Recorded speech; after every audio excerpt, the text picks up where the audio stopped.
I have told this story maybe 4 times in my life, twice to men with recorders, once to a priest who fell asleep, and once, years later, to my own son, who did not believe me because he was 11 and I had never done anything brave. But I was there. I was standing in the corridor with wet socks and a clipboard when they sealed that woman into a room that was already filling with river. And I want you to understand something before I go further, because it matters. Nobody in that building thought she was going to come out. Not one person. Not even me. My name is Tomas Petran. In the autumn I am talking about, I was 24 years old and I worked for the Harbor District office in a town called Vidra, which sits at the bottom of Romania where the Danube gives up and turns into a swamp. If you have never been, imagine this. Reeds taller than a man going on for 40 kilometers. Water that is not quite a river and not quite a lake and not quite land and changes its mind every spring. Fishermen who are half smugglers. Smugglers who are half fishermen. Mosquitoes with opinions. And in the middle of all of it, the town. Concrete apartment blocks the color of old teeth. A church. A grain elevator that stopped elevating grain in 1991 and has been slowly falling into the water ever since, 1 brick a year, like it is embarrassed. My job was translation. That is a generous word for it. What I actually did was sit in a small office with a space heater and turn Romanian paperwork into English paperwork for the European inspectors who came twice a year, ate our fish, complained about our roads, and left. I was good at English. That was my whole personality. My mother sold eels at the Thursday market and told everyone her son spoke English like a BBC man, which was not true, but I did not correct her because it made her happy. I chewed pen caps. I still have a crooked front tooth from it. I mention this so you understand who was standing in that corridor. Not a soldier, not a hero. A boy with a clipboard and a chewed pen and wet socks because my boots had a crack in the left sole that I kept meaning to fix. The Americans came on a Tuesday. That is how everyone in Vidra tells it, even the ones who were not there. The Americans came on a Tuesday, like it was weather. They came in 2 vehicles, both of them unmarked and both of them wrong. Wrong in the way that expensive things are wrong in poor places. Too clean. Suspension too good for our roads. They did not bounce the way our cars bounce. I was called in at 6 in the morning by my supervisor, a soft, frightened man named Dinu who wore the same brown cardigan for 11 years and once cried at a budget meeting. Translation, he said on the phone, special, do not tell your mother. Everyone tells my mother, I said. That is how the town works. He hung up. The place they took me was not the district office. It was the pump house. I need to describe the pump house to you properly, because, if you do not understand the building, you will not understand what happened in it. In the 1960s, when the government still believed it could argue with the Danube, they built a series of pumping stations along the delta. Big concrete boxes with turbines in the basement, designed to push floodwater back where it came from. The one outside Vidra was the largest, 3 stories above ground, 2 below. Below the waterline. That is the part you have to hold in your head. The bottom 2 floors of that building sit lower than the river outside. The only thing keeping the Danube out of them is concrete, a set of steel doors, and a pump system that has to run. For 30 years the pumps ran. Then the money went away, the turbines rusted, and the lower floors filled with black water and stayed that way, and children dared each other to go down the stairs until they reached the surface of it and lost their nerve. Then 6 years before my story, the gendarmerie took the building. They drained it. They put in new pumps, new steel doors, new lights. They painted everything the pale institutional green that every unhappy government in the world seems to agree on. And they turned those 2 underwater floors into holding cells. They said it was for high-risk detainees. They said the isolation was a security feature. They said no one had ever escaped from the pump house and no one ever would, and they were right about that, though not in the way they meant. The locals called it the basement, never anything else. You did not say the pump house if you were from Vidre Noir. You said the basement, and you said it quietly, and you changed the subject. So Tuesday, 6:40 in the morning, gray light, rain that could not commit. I stood in the gravel lot of the pump house with my clipboard, and I watched two black vehicles come up the causeway, and I thought, whatever this is, I want to go home. The doors opened. 4 Americans got out, 3 men and 1 woman. The men I remember less clearly, and I am sorry for that, because I think 2 of them were decent. One was enormous, red-bearded, and moved like he was trying not to break the ground. One was small and gray-haired and looked permanently disappointed. One was young and kept touching his weapon the way you touch a tooth that hurts. The woman got out last. She was, and I want to be precise here, because people always ask, and people always want me to say she was something she was not. She was ordinary. Medium height, maybe a little under, wide across the shoulders in a way that her jacket did not hide, but you would not have looked twice at her on a train. Dark hair pulled back so tight it looked painful. A face that had been out in weather for a long time. Late 30s, I guessed. I was wrong, she was 41. She looked at the building. Not at the men. Not at the vehicles. Not at me, standing there with my clipboard like a boy waiting to be told he had failed an exam. She looked at the building, and she looked at the ground next to the building, and then she looked at the river. And she did something I did not understand until much, much later. She crouched down and put her hand flat on the gravel, held it there, frowned. Then she stood up, wiped her palm on her thigh, and said the first words I ever heard her say. "This lot floods." The red-bearded one said, "What?" "Gravel's sunk in the middle, 6-7 centimeters. Water's been sitting here," she nodded at the causeway. "And that road's been resurfaced twice at the low point. You can see the seam." The small gray one said, "Hatch."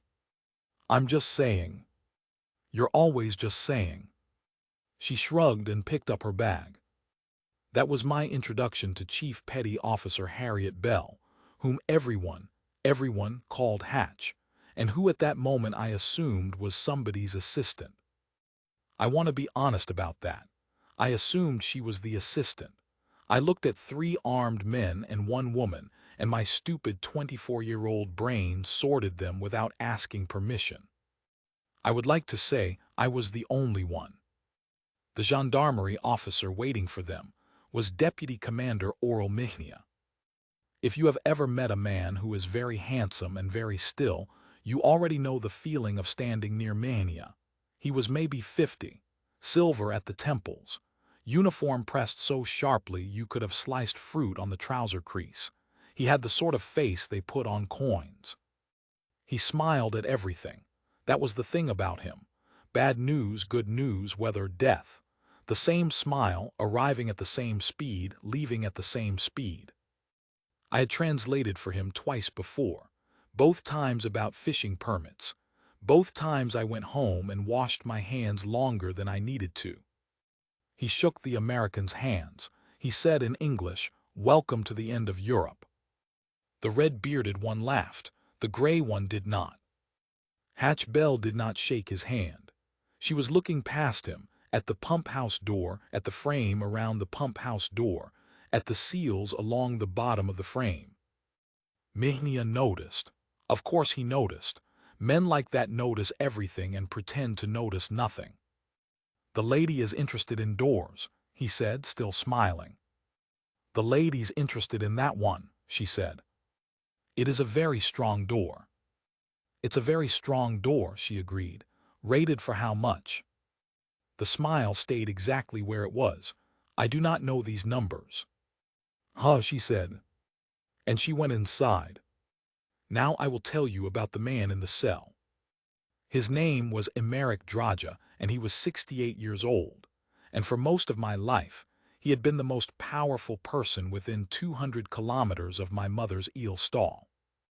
I do not want to make him sound like a film villain. He was not.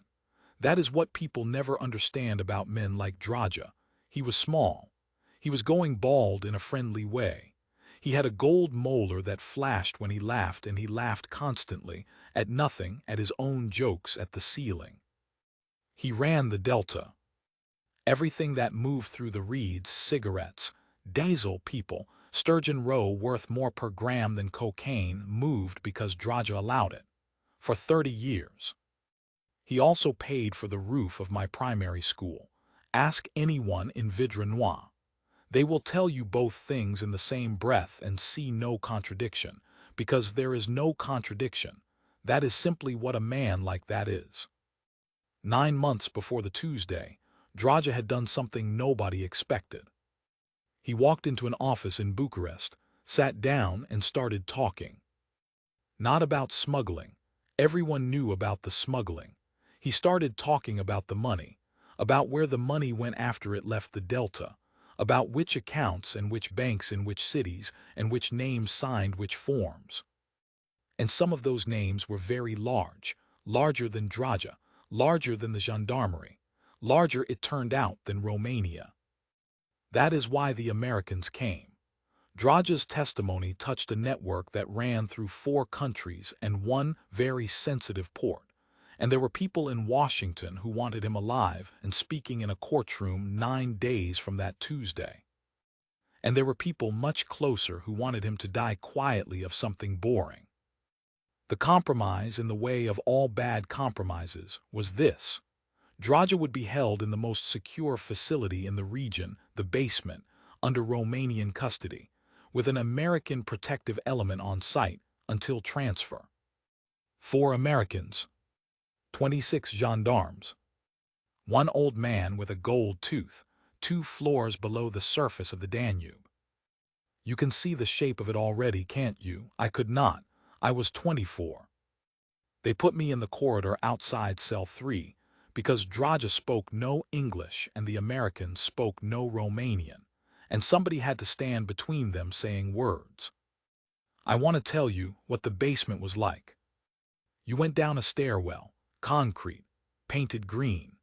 The paint was flacking in long strips because concrete underwater always sweats, no matter what you do to it, and the whole stairwell had a smell like a coin held too long in a fist.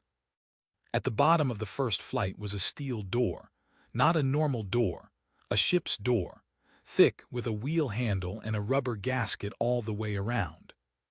Beyond that a corridor, then another stairwell, then another steel door.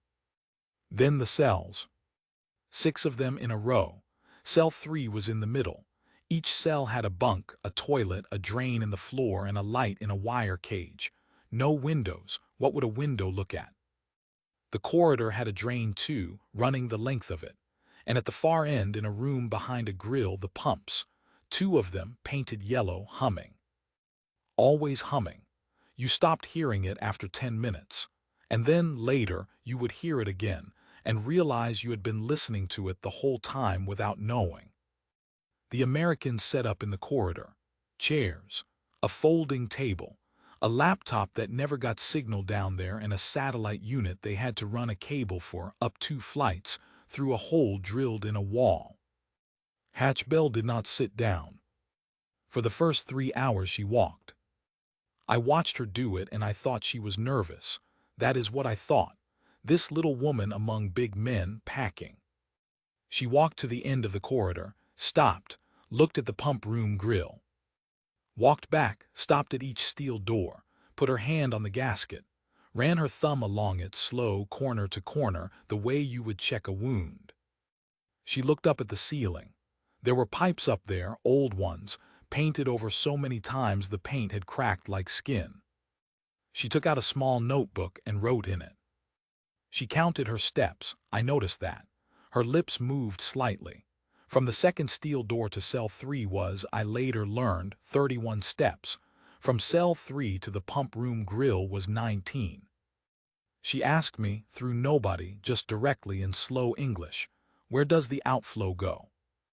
I did not know what outflow meant. I told her so. She smiled for the first time. It changed her face completely, and then it was gone. The pumps, they push water out to where? The river, I said. Where else? That's what I'd like to know, she said, and wrote something down. The red-bearded one, whose name was Kelso, said, Hatch, sit down. You're making the locals nervous. The locals are nervous already, she said. She was looking at me when she said it. She was right. My hands were shaking. I had assumed nobody could see. Draja was easy to talk to. That was the horrible part. He sat on his bunk with his back against the wall and his ankles crossed like a man on a beach holiday. And when they opened the cell to bring him food, he said, "Ah, my friends," and asked the young American about his mother. He asked me about mine. He remembered her eels. He remembered which stall. "Petran," he said, "little Petran, you have the tooth." He tapped his own crooked front tooth, then laughed and showed the gold one. "You still chew the pen." I did not answer. My ears were burning. "Do not be ashamed," he said in Romanian comfortable kind. "Everybody chews something." He had an inhaler. Blue plastic, half the label rubbed off. Asthma from 40 years of cigarettes and reed smoke. He used it maybe 5 times a day, and every time he did, he apologized to the room, and every time the room said nothing. Hatch Bell watched him use it. I saw her watch. I saw her count the seconds. I saw her write in the notebook. Later I asked her why. She said, because in 9 days he needs to breathe in a courtroom, and that thing's nearly empty, and nobody's ordered another. That was the first time I felt cold, in a way that had nothing to do with the corridor. Here is the thing about Deputy Commander Mihnia that I have never been able to explain properly to anyone. He was pleasant. He came down twice a day. He brought coffee for the Americans. Real coffee, not the powder we drank. He asked Kelso about American football and pretended to understand the answer. He complimented the gray one, Bishara, on his Romanian, which consisted of 2 words and both of them were wrong. He never once spoke to Hatch Bell. Not rudely. That is what I mean. He was never rude. He simply did not include her. His eyes would move across the corridor and pass over the place where she was standing the way your eyes pass over a chair. And she let him. I noticed that too. She never pushed into his line of sight. She never cleared her throat. She stood where she stood and she let him look through her. And once, when he had turned away, I saw her write something in the notebook while looking directly at the back of his head. I have thought about that a great deal in the years since. She was letting him decide she was furniture. She was letting him. On the second night, the pumps changed pitch. I am not a machine person. My father repaired outboard motors and I never learned, but even I heard it. The hum went up slightly, like a man clearing his throat, and stayed there. Nobody reacted. The gendarme at the door was reading a magazine. Kelso was asleep in a chair with his boots on the table. Bishara was doing something with the satellite cable. Hatch Bell was on her feet before I understood that she had moved. She went to the pump room grill, stood there maybe 40 seconds, came back. "Second pump's carrying more load," she said.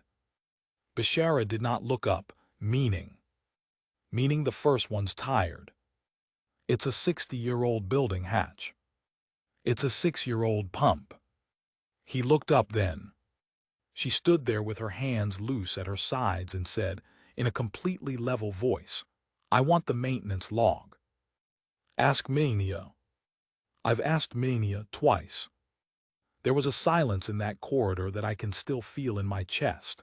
The hum, the drip of something, a cough from cell 3, and then the small plastic hiss of the inhaler, and then Draja saying to nobody cheerfully, excuse me.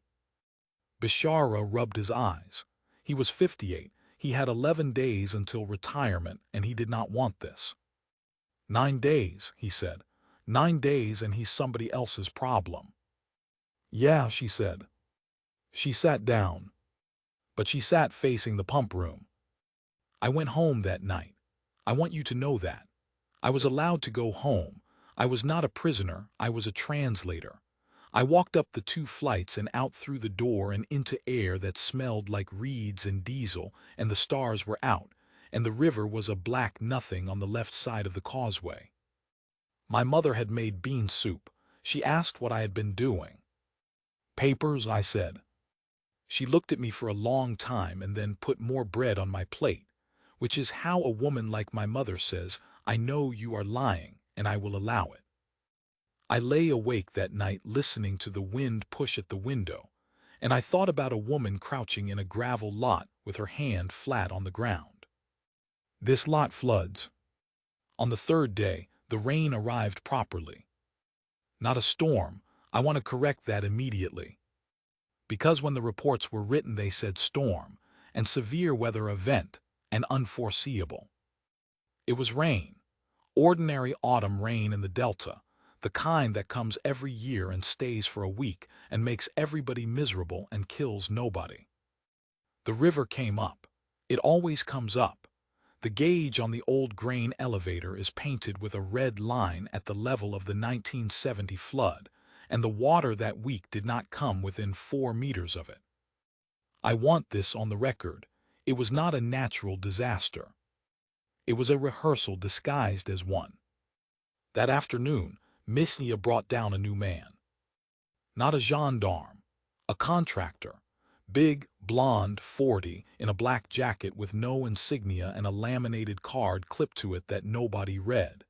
He had that particular blankness that some men have, where you look at their face and there is simply nothing behind it and you feel embarrassed for looking. Misnia introduced him as Bacchic. For the systems, he said, the pumps. In this weather we must be careful. Kelso said, appreciate it. Bishara said, sure.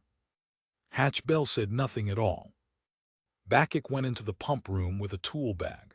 He was in there 90 minutes.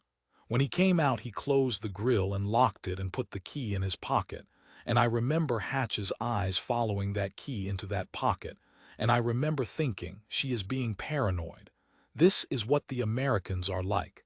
They think everyone is a criminal. In the Delta we have a saying, the fish does not see the water. I had lived my whole life in Misnia's water. That evening, Draja called me to the bars. The Americans let him talk to me. It kept him calm, and a calm witness is a living witness. He was sitting up. The joking had gone out of him, the way air goes out of a tire slowly, so you do not notice until you look. Little Petran, he said, how is the corridor? Wet, I said. Yes, he nodded. He was looking at the drain in the middle of his cell floor. The corridor drains into that pump room, and the pump room drains into the river. Do you know how? No. A pipe, 1 meter across. It goes out through the wall under the ground into the river, and in that pipe there is a flap, a valve. It opens when the water goes out. He made a shape with his hand, hinging, and it closes when the water tries to come in. I said so. He looked up at me, and his face was tired and old and completely serious, and I saw for the first time the man who had run the Delta for 30 years. I paid for that valve, he said. I did not understand. In 2018, he said, the gendarmerie came to me. They needed money for the renovation. They did not have enough. Everyone in this country builds with somebody else's money, Petran. That is not a crime, that is arithmetic. He smiled without the gold tooth showing. I paid for the valve and the doors and the pumps. The hum of the pumps. I was suddenly extremely aware of the hum of the pumps. So I know, he said, what is in this building. I know it is a very good prison. He leaned forward. And I know it is a very good grave, because I built it. And when a man builds a grave, Petran, he does not ask himself who will lie in it. He asks how deep. I said stupidly, you are safe, there are Americans. Emeric Draja laughed, not the big laugh, a small one almost fond. There are 4 Americans, he said. 3 of them are counting days. He lay back on the bunk. The 4th one, he said to the ceiling, count steps. I did not sleep that night either. I lay in my bed with my mother's radio murmuring through the wall, and I thought about what Draja had said. And I thought, he is a criminal and criminals lie, and he is frightened and frightened men see plots. And then I thought about a woman running her thumb along a rubber gasket, corner to corner, slow, like checking a wound. And I got up at 5 in the morning and I walked to the pump house in the rain, because I could not stand my own bed. She was in the gravel lot, standing in the dark in the rain with no coat, looking at the ground. I stopped 10 meters away, and she knew I was there without turning around, which frightened me more than anything Draja had said. "Patron," she said.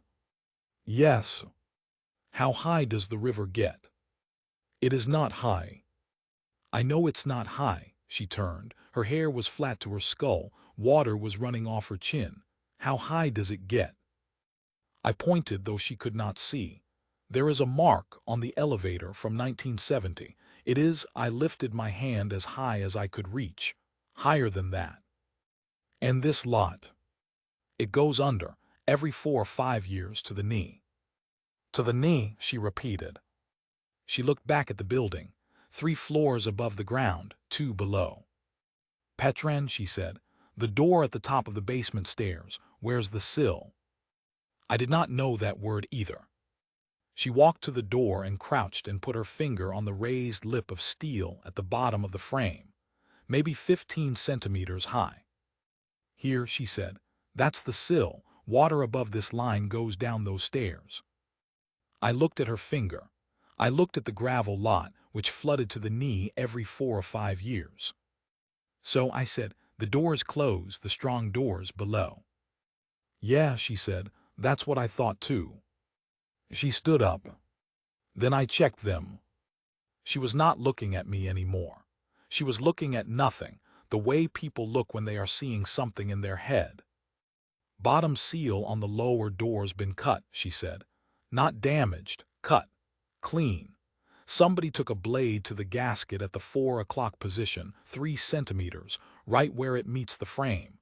You wouldn't see it unless your hand was on it, and you'd never have your hand on it because why would you?" The rain kept coming down. "That door will not hold water," she said. "It will hold a little water. It will hold water long enough for the corridor to fill up nice and slow while everyone stands around saying it's fine. It's a strong door." I could not speak. "And there's a manual override in the pump room," she said, "for the outflow valve. Cranks it shut. So the pumps push against a closed pipe and burn themselves out, and everybody says, 'God, what terrible luck, they were only 6 years old.'" "Backache," I said. "Backache," she agreed. 90 minutes with a tool bag." I said, and I hear my own voice, 24 years old, high, ridiculous. "Then tell them. Tell your people. Tell Bucharest." She was quiet for a second.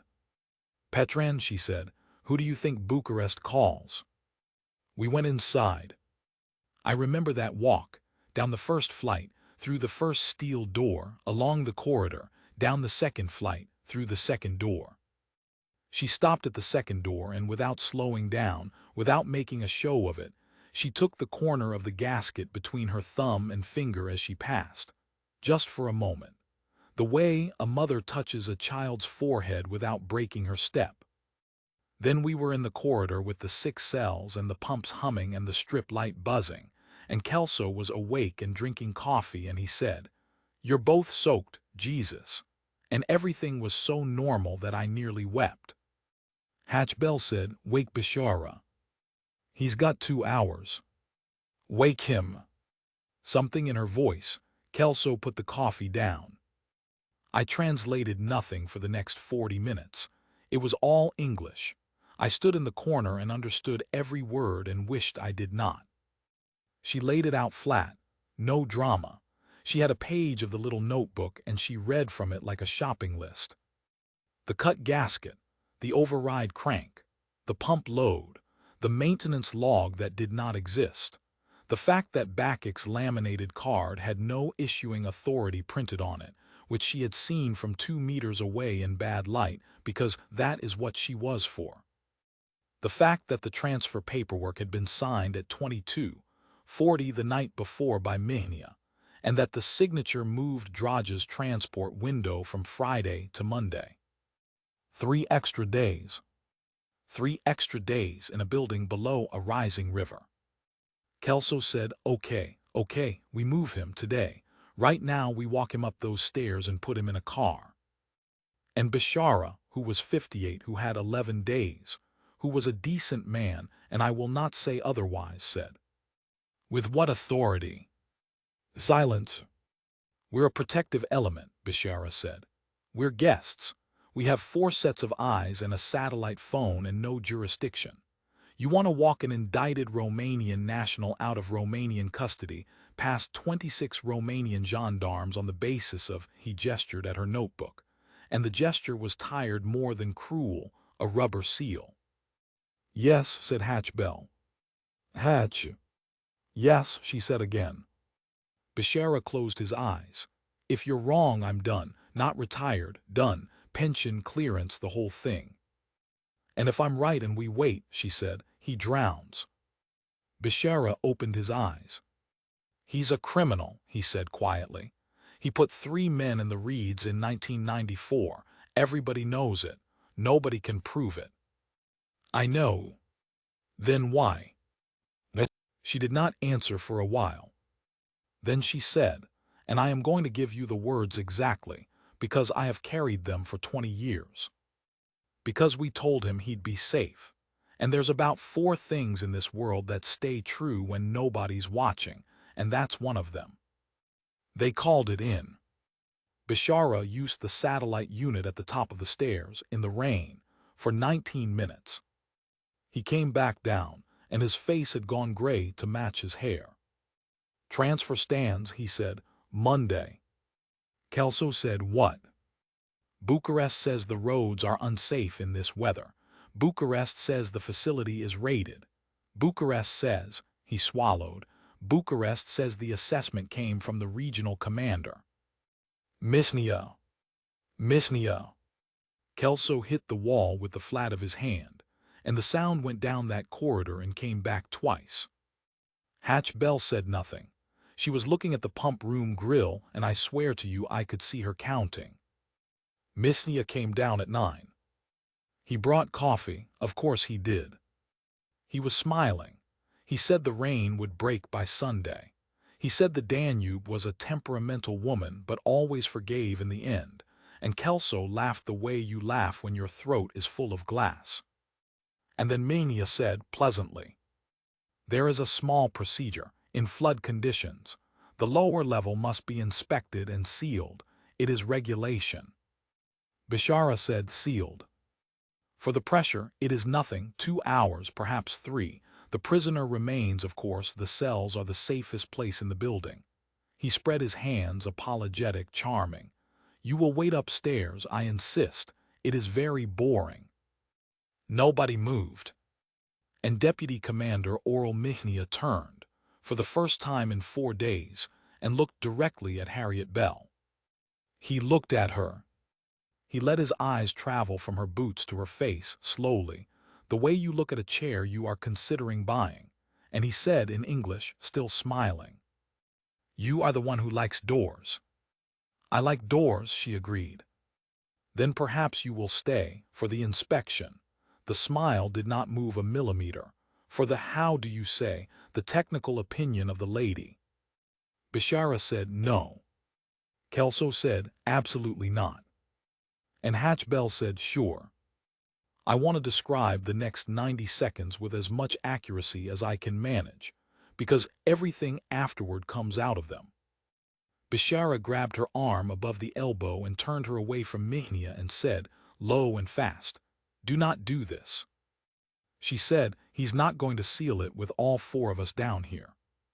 So we don't let him seal it. With what ash? She said it gently. 26 of them, 2 flights of stairs, 1 door. Then he doesn't get anyone. He gets Draja, she said.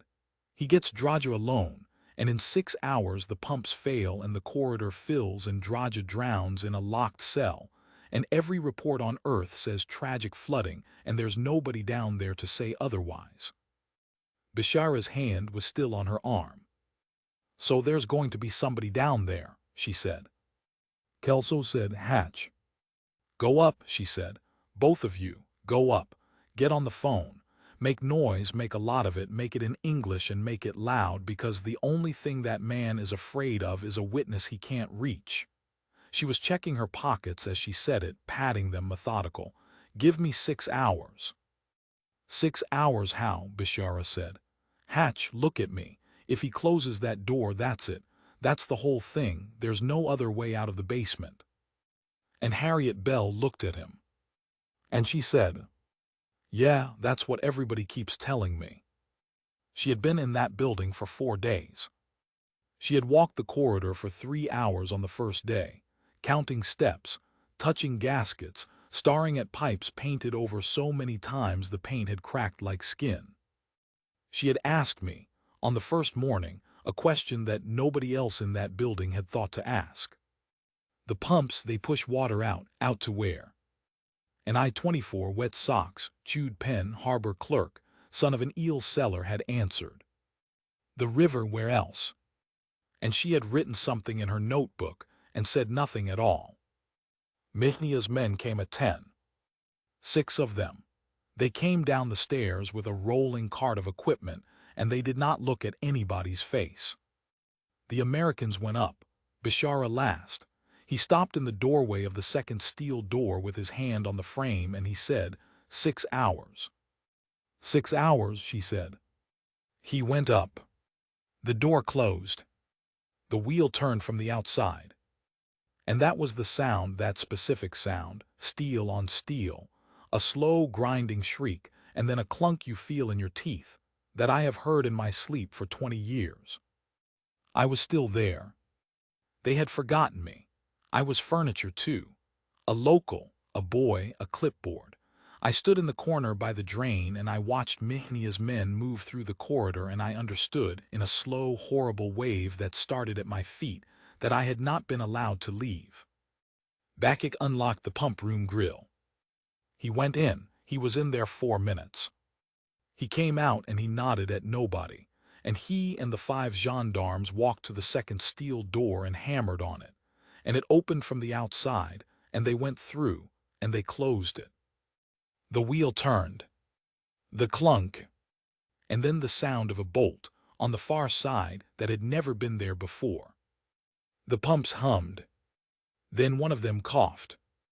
Then the pitch changed, and rose, and Americ Draja stood up in cell 3 with his inhaler in his hand, and said, in Romanian, in a voice with absolutely no laughter in it at all, They have shut the valve. Water came up through the drain in the middle of the corridor floor, not fast, not a flood. It bubbled almost politely. It spread across the concrete in a thin, bright sheet, and touched the toe of my boot and found the crack in my left sole. And Chief Petty Officer Harriet Bell, 41 years old, alone, 2 floors below the Danube, behind a bolted steel door with a cut gasket, in a room with a criminal and a boy she had spoken to maybe 6 times, took off her jacket, folded it, set it on the folding table, and said in English, quietly, almost to herself, "Okay." She looked up at the pipes on the ceiling, the old ones, the ones painted over so many times that the paint had cracked like skin. "Petran," she said, "come here, I need your hands." First thing she did was take my clipboard. I did not offer it. She took it out of my hands the way you take scissors from a child, without looking at me, and she snapped the metal clip off the top and bent it open and put it in her mouth, while she used both hands to drag the folding table across the corridor. The water was at my ankles by then. It was not cold, which is a thing nobody believes when I tell them. River water in October in the Delta is not cold.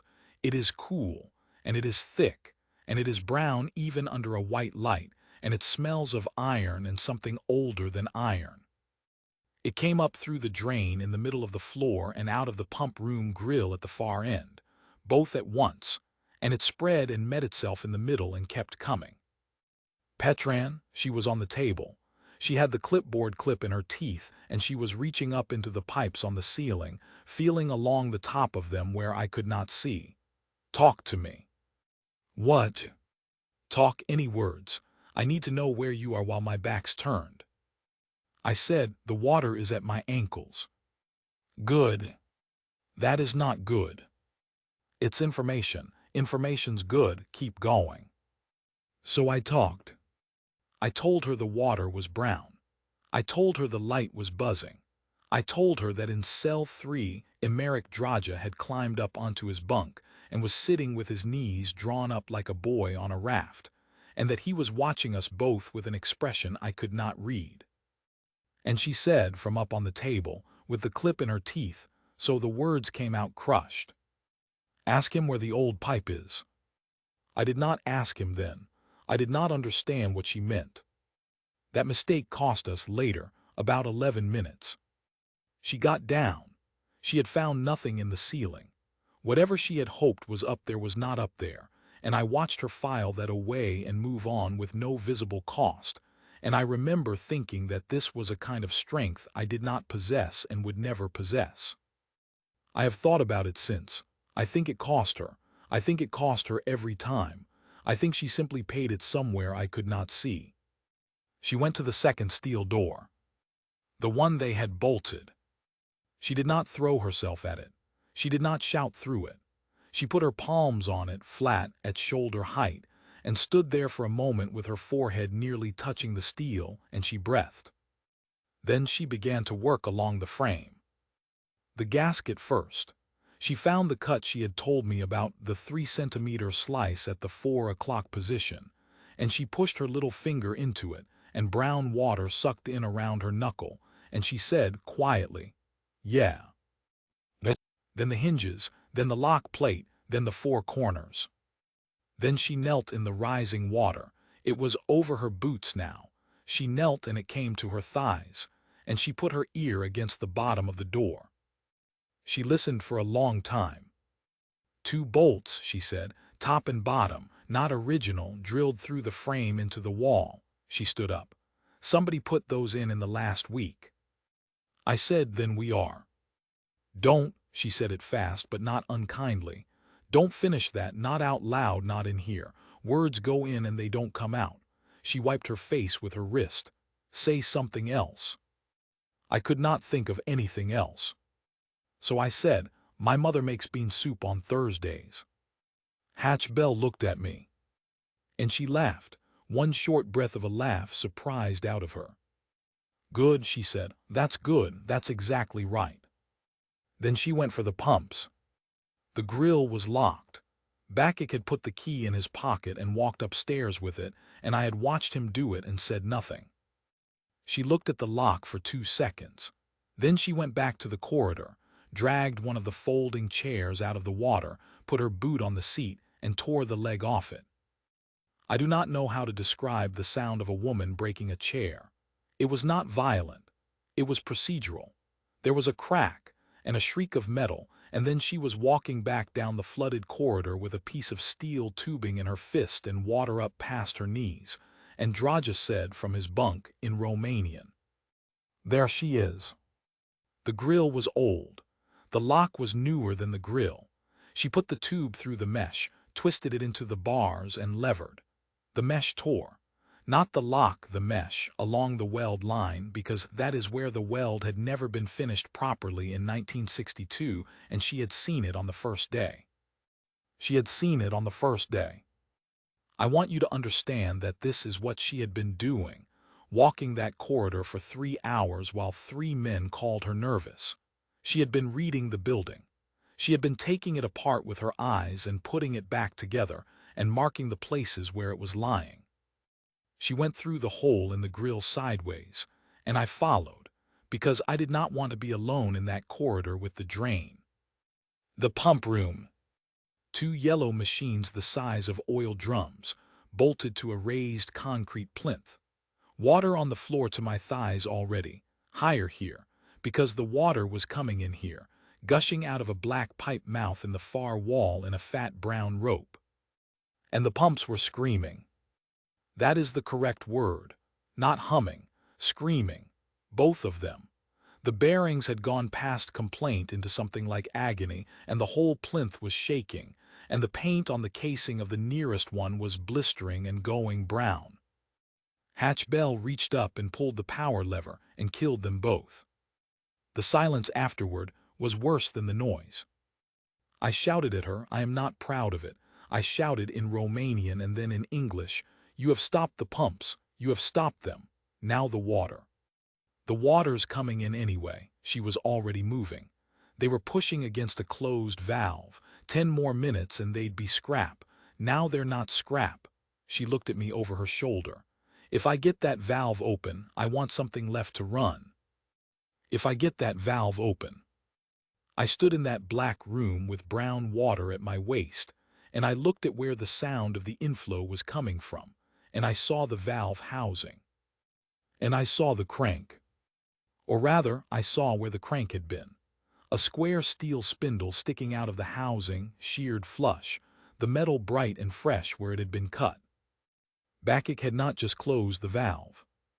He had closed it, and then removed the only thing in the world that could open it. And then he had walked out and locked the grill behind him.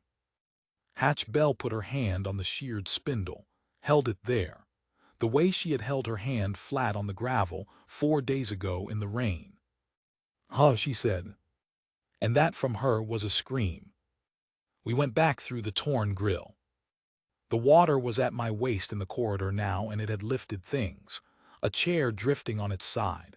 The laptop floating, obscene and stupid, its screen still glowing blue under 2 centimeters of Danube. A pen, my pen, the chewed one. Draja had pulled his mattress up onto the pipes above his bunk and was crouched on the bunk frame itself, hunched under the low ceiling of the cell, holding the bars. He said, "You stopped them." "She saved them," I said in Romanian, though I did not believe it yet. He nodded slowly. Then he said, "The crank." "Gone cut." Emeric Draja closed his eyes. And in that moment, I swear this, he did not look frightened. He looked insulted. A very old, very deep insult, the kind that goes past anger and out the other side into something almost like grief. "With my money," he said. "He cut it with my money." She marked the wall. That was the next thing. She waded to the corridor wall beside the second steel door, took the broken clipboard clip, and scratched a line into the green paint at the exact level of the water. Then she looked at her watch. It was a black plastic thing with a scratched face, and she looked at it the way a doctor looks at a chart. "Petrin, count with me." "Count what?" "Nothing, just be here." She stood there for 6 minutes. 6 minutes in silence, watching a scratch in paint disappear. At the end of it, she scratched a second line, measured the gap with her thumb and forefinger, held the gap up in front of her face like a woman measuring cloth. 4 centimeters, she said, 6 minutes. She turned around and looked down the corridor. She looked at the height of the cell doors. She looked at the ceiling. She did the arithmetic in her head, and I watched her do it, and I watched her face not change at all. I said, "How long?" "Long enough." "How long?" She looked at me. And she made a decision about me, right there in half a second, and I have been grateful for it my entire life. 7 hours to the ceiling, she said. 5.5 to the top of Draja's cell door. After that, I can't open it because there's a meter of water on the other side of it and it swings in. 5.5 hours. Bishara had said 6. 6 hours until 3 Americans and a satellite phone in Bucharest did something. Something that would have to travel from a corridor at the top of the stairs, to an embassy, to a ministry, to a man with authority over Deputy Commander Oromania, and then all the way back down 2 flights of stairs to a bolted door. 6 hours. She was 30 minutes short. She had known that when she scratched the first line. She had known it and stood in the water for 6 more minutes without saying a word, to be certain. Draja began to cough at about the 50-minute mark. It was the damp. It was the mold and the iron in the air and 68 years of reed smoke and terror, which is a thing that lives in the chest. He used the inhaler, 2 puffs. The hiss of it was very small in that big wet room. "Excuse me," he said to nobody out of habit. "Excuse me." Hatch Bell waded to his cell. She held out her hand through the bars. Draja looked at the hand, then at her face. Then he laughed 1 syllable and gave her the inhaler. She shook it next to her ear, turned it over, looked at the little window in the plastic where a number should be and was not, because the label was worn away. "How many left?" she asked. I translated. "Perhaps 20, perhaps 8. He shrugged, and the shrug turned into a cough. "It is not an exact science, my dear." She put it in her shirt pocket and buttoned it. Draja's eyebrows went up. "You are keeping my medicine," he said. "I'm keeping your medicine." "I could die." "You could," she agreed. "In about 4 hours you'll need it more than you need it now, so it lives in my pocket until then." I translated that, word for word. My voice shook and hers did not. And Emeric Draja, who had run the Delta for 30 years, who had put 3 men in the reeds in 1994, who owned every meter of that black water above our heads, looked at this soaking woman standing chest-deep outside his cage. And he said softly in Romanian, "You would have been very useful to me." She waited for the translation, then she said, "That's about the worst thing anybody's ever said to me." At 1 hour and 10 minutes, the intercom clicked. I had not known there was an intercom. It was a gray box above the second steel door, and I had assumed it was a fire alarm, and it clicked, and it hissed, and it said in that beautiful even voice, "Chief Bell, are you comfortable?" The water was at my chest. She did not answer. "The pumps have stopped," said Mania pleasantly. "This is very serious. I have called for engineers from Tulsia. They will come as fast as the roads allow." A pause. "The roads are very bad." She did not answer. "Your colleagues are upstairs. They are shouting a great deal. Mr. Kelso has broken a chair." A small sound that might have been a laugh. "It seems to be a habit among your people." Water was pushing at my ribs. I found that I was holding the bars of cell 2, an empty cell, holding them for no reason at all except that they were fixed to the earth. "Chief Bell, I will speak plainly since we are alone." Hatch Bell was looking at the gray box. "There is a valve," said Mania. "It can be opened from above. It takes 1 man and 4 minutes. "Silence." "The prisoner will not testify," said Mania. "This is not negotiable, and it was decided by men who have never seen this river. But you are a foreign national. Your death is expensive for me. Your death is very, very expensive." I understood then, all at once, and my stomach turned over. "You may write it," he said. "Whatever you write I will read out. That the door jammed, that the water came fast, that the old man panicked, that you tried, that you could not reach him." The box hissed. "Bang on the door twice, Chief Bell, and I will open the valve, and in 10 minutes you will walk up these stairs and drink coffee with your friends, and in 1 hour we will find his body, and everybody in the world will believe you." He waited. The water rose. "Twice," he said gently. "It is only twice." I did not translate that. She had not needed me for a single word of it. She stood in the brown water with her arms floating slightly at her sides, and she looked at the gray box for a long time. Then she turned her head and looked at cell 3. Emeric Draja was crouched on the bunk frame with the water lapping at his shoes. He had heard it. He spoke no English, but he had heard the shape of it, the offer, the pause, the waiting, and he was watching her the way a man watches a doctor read a scan. He said nothing. That is what I remember. He did not beg. He did not offer her money, and he had money. He had more money than the government that had put him in that cell. He just looked at her. And she looked back at him.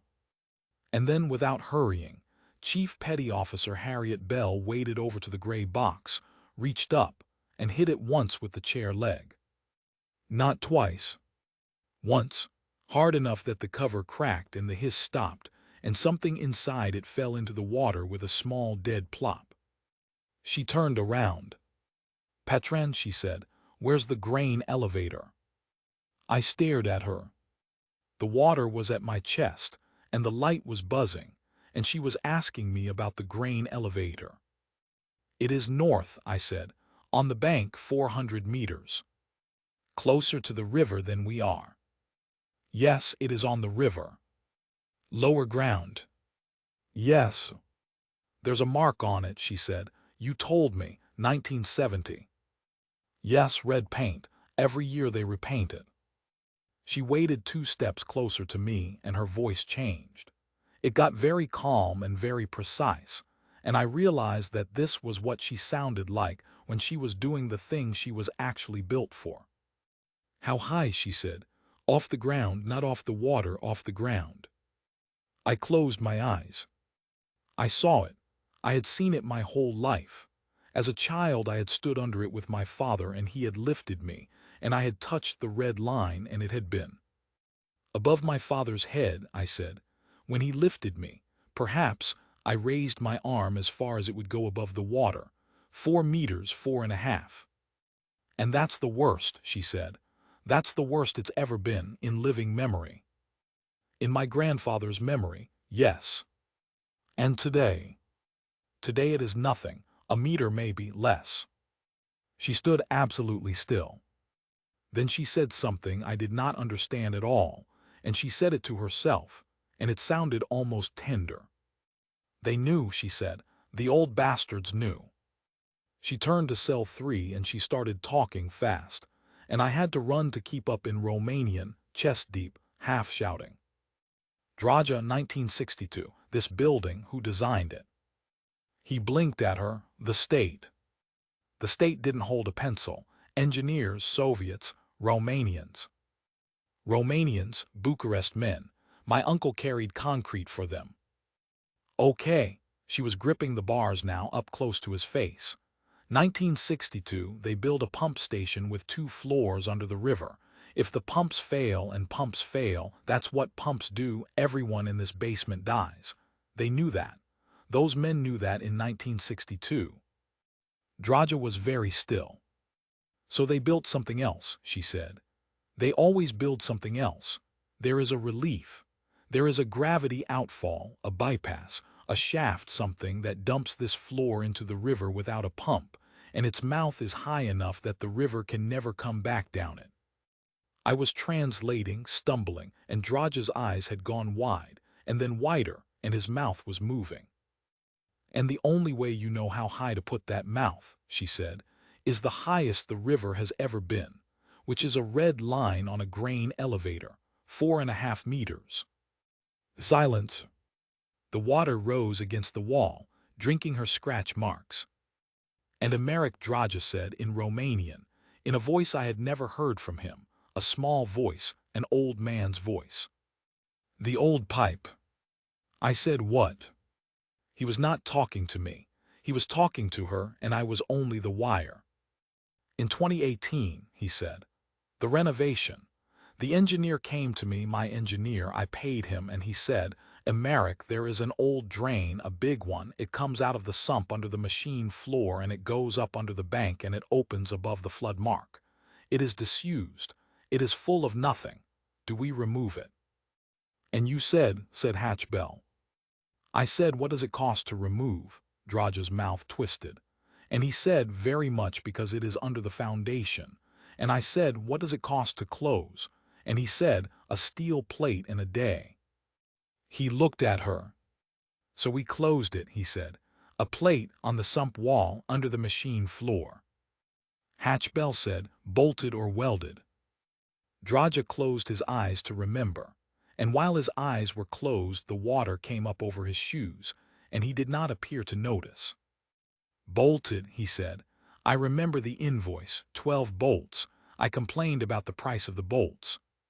She was moving before I had finished the sentence. "Through the corridor. through the torn grill, into the pump room where the water was over my shoulders now and I had to swim the last 2 meters, and I have never been a good swimmer, and I want to say plainly that I was crying by then. Not sobbing, just leaking, the way you do. She was already under. The pump plinth was a concrete island, and the machine floor was below it, and somewhere down there, drowned, was a hatch that had not been opened since 2018. She came up, took a breath, went down. Came up, went down. The fourth time she came up, she said one word, found, and went down again. I held onto a pipe with both arms and listened to the sound of a woman working underwater in the dark. It is a strange sound, muffled clangs, grit. The pipe I was holding transmitted every one of them into my chest. She came up with her hand torn across the knuckles and blood running down her wrist and mixing with the brown, and she said, "Hatch is open. It's a shaft. 2 meters down, then it turns. The plate's at the turn. You cannot," I could not finish. 12 bolts, she said, under 2 meters of water in the dark, with a chair leg. She spat and wiped her mouth, and something like a smile crossed her face, and it was the worst smile I have ever seen. "Petran, do you know what I would give right now for a tool bag?" And I said, and this is the only useful thing I said in that entire building. I said, Bakik left it. She went very still. "In the pump room," I said. "The first day, he came out and he had the bag. But the second time, this morning, he was in there 4 minutes and he came out with his hands empty." I remember her face. I remember it changing. "Empty," she said. "Empty. Where?" I pointed at the black water, and at the plinth, and at the dark shelf above the second pump where a man in a hurry would put down a bag and forget it because he was never coming back. It took her 9 minutes to find it. It was a canvas roll, not a bag. It was jammed behind the motor housing, half floating, and when she dragged it out and up onto the plinth and unrolled it in the last 20 centimeters of air below the ceiling, there was a spanner set, a hammer, a cold chisel, and a headlamp. And the crank. The valve crank. The square steel key that Bakik had cut off the spindle, wrapped in oilcloth, because a man who has just committed a murder does not throw the murder weapon in the river when he might need it again next week. Hatch Bell held it up. She looked at it for a long, long moment. And she put it in the roll and rolled the roll back up and slung it on her shoulder. I screamed at her, genuinely screamed, my mouth full of that water. "Open the valve, open the valve, open the valve, it is there. It is in your hand. It's on the far side of the housing," she said. "The spindle's sheared flush. There's nothing to grip."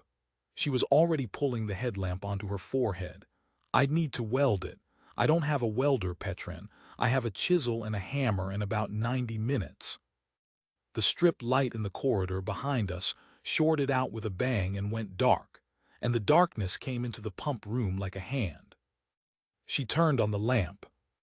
Her face in that light was streaked with rust and blood, and she was 30 centimeters from the ceiling, treading water, breathing hard.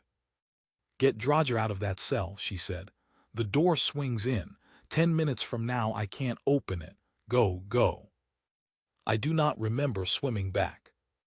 I remember the bars and the lock and screaming that we had no key, and Drodger's face against the ceiling of his cell with 15 centimeters of air left and his mouth in it, breathing in fast, shallow gulps like a fish, and his hands, his old spotted hands, gripping the bars. And I remember her arriving behind me with the hammer and the chisel, and driving that chisel into the hinge pin of the cell door underwater. 4 blows, 5, 6, each one a dull thud that I felt in my teeth, and the door coming loose and swinging and jamming, and her going under and putting both boots on the wall and hauling, and Emeric Drodger coming out through that gap sideways, 68 years old, in his socks, coughing, weeping, alive.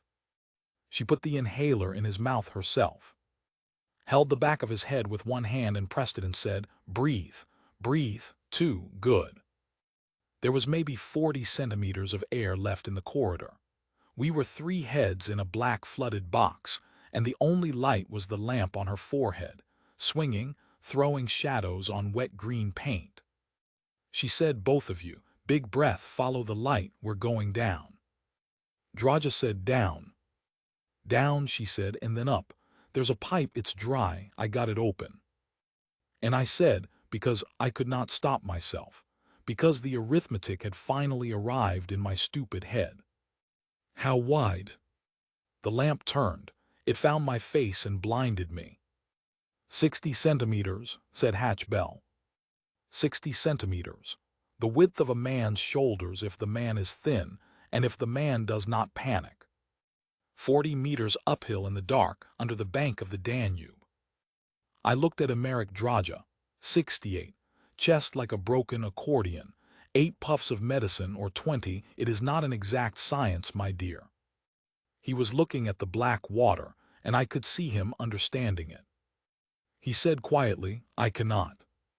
"You can." "My dear, I cannot." Hatch Bell reached out in the dark and took the old man's face in both of her torn hands. And she said something to him. In English, so he did not understand a word of it, and she said it anyway, and I translated it afterward, later, weeks later, in a room in Bucharest with a recorder running, and it was the only time in that entire deposition that my voice broke. She said, "I don't care what you did in 1994. I don't care about the Reeds. Somebody upstairs decided you were the kind of man who drowns quietly, and I have spent 19 years finding out that men like that decide wrong." The air was down to 20 centimeters. Our chins were in the water. "You go first," she said, "because if you go last, you'll stop. There is a thing that happens to you when you go underwater in the dark, and you know you are not coming back up in the same place. It is not fear. Fear I had already. Fear had been sitting in my stomach since Tuesday like a stone I had swallowed. This was different. This was your whole body telling you in a language older than words, turn around, every muscle, your fingers, the skin on your back, all of it saying the same sentence over and over very fast. The air is behind you, the air is behind you, the air is behind you. And you have to go anyway. I have never understood people who say they would be brave in a moment like that. They have never been in a moment like that. Nobody is brave. You are simply, for a few seconds, more afraid of the person who is watching you than you are of dying, and you move. Chief Petty Officer Harriet Bell was watching me. So I moved. She had taken the headlamp off her forehead and put it in her teeth. I want to explain why, because at the time I thought she was being clumsy. She was not. 60 centimeters of pipe means you cannot turn your head. If the lamp is on your head, the light points where your head points, and your head points where the pipe points, which is forward, which is where you are going anyway, which teaches you nothing. In her teeth she could aim it at us. At Draja, at me, at our hands, our feet, our faces. She spent that entire crawl looking at the two of us instead of at where she was going, because she had already been down that pipe once, alone in the black with a chisel, and she had counted it. 41 meters uphill, one bend at 11. That is not a guess. She told me the number later in the hospital when I asked. 41. She said it the way you say your own telephone number. The last of the air in the corridor was a hand's width against the ceiling, and we lay in it on our backs like fish in a bucket. Draja was breathing wrong, fast at the top of his chest. His mouth was very close to the concrete. She said, "Petrin, tell him 3 long breaths, in through the nose, out through the mouth, slow, not deep, slow." I told him. Then on the 4th, all the way in and hold it, and don't waste it screaming. I told him that too. He did it. He was very obedient, which frightened me. All the laughter had gone out of him, and what was left was a small old man doing exactly as he was told. She said, "Down 2 meters, through the hatch, turn left, then it goes up. Once it goes up, you'll be out of the water in about 8 meters. It's a hard 8 meters. It's the only hard part." That was a lie. She knew it was a lie when she said it. I have thought about that lie for 20 years, and I have decided it is one of the kindest things I have ever heard a person say. Draja looked at her. His hands were shaking on the surface of the water. He said in Romanian, "Woman, why?" And she did not wait for me to translate. She understood it from his face. She said, "Because I said I would." Then she pushed his head under. Down. The water in the sump was colder. That is the thing I remember. 2 meters down, and it changed temperature, and something in my ear popped, and I understood in a stupid animal way that I was now inside the earth. Her light swung ahead of me, on the old man's boots. The hatch was a hole in a concrete wall with the steel plate hanging off it on 2 remaining bolts, bent outward like a page turned in a book. 12 bolts. She had cut 10 with a chisel and a hammer in the dark, and left 2 so the plate would hinge instead of falling on her. I did not know that then. I only knew there was a hole. Draja went through it. I went through it, and my shoulder caught. And for 1 second, I was stuck in a concrete wall 2 floors under the Danube with my lungs starting to burn, and I felt a hand close around my ankle. Not pulling, just holding. I am here. I turned my hips, I came free. Then it went up. She was right about that. It went up at maybe 30 degrees, a smooth concrete throat with 100 years of silt on the bottom of it that came off in clouds the moment you touched it, so that after the first 2 meters you could not see anything at all, only the brown glow of her lamp somewhere behind you, filtered through mud. You cannot swim in a pipe of 60 centimeters. You cannot use your arms properly. What you do is put your elbows out and your toes in, and you move like something being born. Ugly. Inch by inch. Your knuckles drag on the concrete, and after a while you cannot feel them, and you are glad. 8 meters, she had said. It was 8 meters. I broke the surface into air that tasted like a grave, wet stone, rot, iron. And I gasped and swallowed silt and coughed it out, and above me in the black, I heard a sound like a man drowning on dry land. Draja. He had made it out of the water. He was lying in the pipe on his belly with the water at his knees, and he could not breathe. Could not breathe, like a man who has held his breath. Could not breathe like a man whose chest has closed. I want to describe an asthma attack in a 60-centimeter pipe, because films never do it right. There is no gasping, there is a whistle.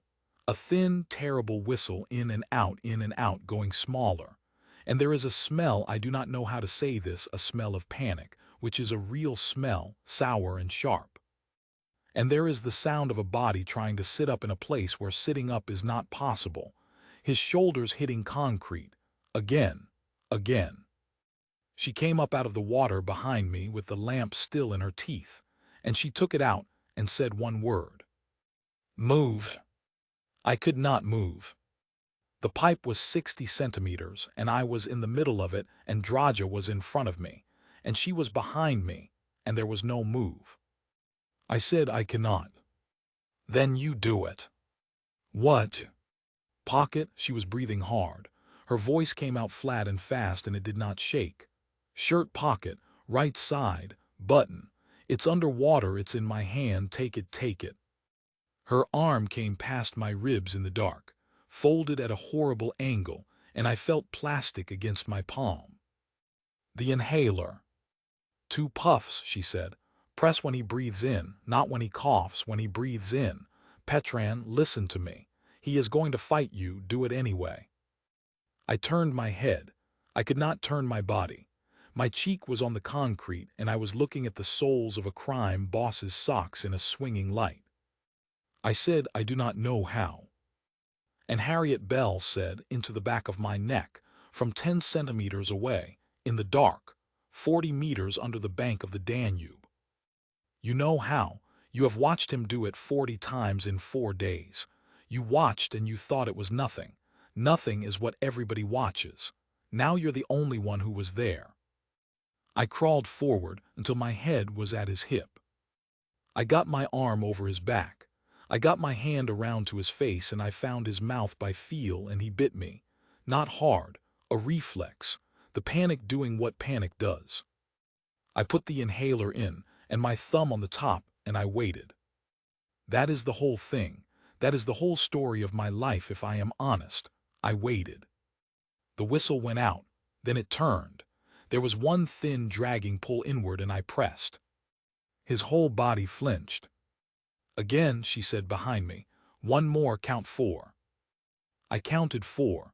I did not know if I was counting seconds or heartbeats. I pressed again. And then there was nothing. For a long time there was nothing, and the pipe was silent except for water moving somewhere below us, and I remember thinking with a terrible flatness, he is dead, and I have killed him, and I am lying against a dead man in a pipe. Then Emeric Draja coughed, and swore, and said in the filth and the dark, in Romanian to nobody, "That is my medicine." I laughed, God forgive me, I laughed until I choked. 11 meters. That is where the bend was, and that is where he stopped. He had crawled maybe 3 meters after the inhaler, and then he simply stopped moving, and when I put my hand on his ankle, he did not react at all. Draja. Nothing. Emeric Draja. Nothing. The lamp was on his back, he was breathing, I could see his shirt moving, he was not unconscious, he was not dying. He had stopped. Behind me she said very quietly, "There it is." "What?" "The wall," she sounded almost sad. "He's hit the wall, everybody hits it. Nobody warns you about it. He's not scared of the pipe anymore, Petrin, he's got nothing left to be scared with, he's just done." I said, "Then we pull him." "You can't pull a man through a pipe, he'll wedge. If he wedges we all die, a breath. I can't get past you, you know that." "Then what?"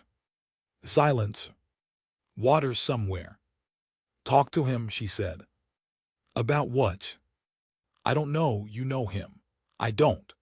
And then, and I have never forgotten the sound of it, because it was the first time in 5 days that her voice was not completely level. "Petrin, I've got nothing. I've got a chisel and a hammer and I'm out of ideas. Talk to him." Understand where I was. Face down, cheek on concrete, arms pinned. A dead man's weight of silt under me, water at my thighs, and the whole Danube pressing down on that pipe from above, and the only light a lamp in a woman's teeth that swung when she breathed. And ahead of me, an old man who had decided to stay. I said the stupidest thing I have ever said. I said my mother sells eels. Nothing. Thursday market, the 3rd stall from the fish scales. She has a blue apron. She has had the same blue apron since before I was born and it does not have a single hole in it. Nothing. You know it, you bought from her. You told me you remembered. The silt moved a little. Something shifted ahead in the dark. You said, little Petrin, you have the tooth. You knew my mother's stall. You knew my tooth. I was crying again. I did not care. There is a man upstairs, I said, who has known me for 4 days and did not once ask my name. And there is a man in this pipe who has known me since I was 5 years old and remembers my mother's apron. And I do not care about the reeds in 1994. I was not born. I do not care what you are. I care that you knew my mother's apron. Nothing, nothing, nothing. Then very small, very hoarse, ahead of me in the black. It is blue. I said yes. With the pocket on the left, because she is left-handed.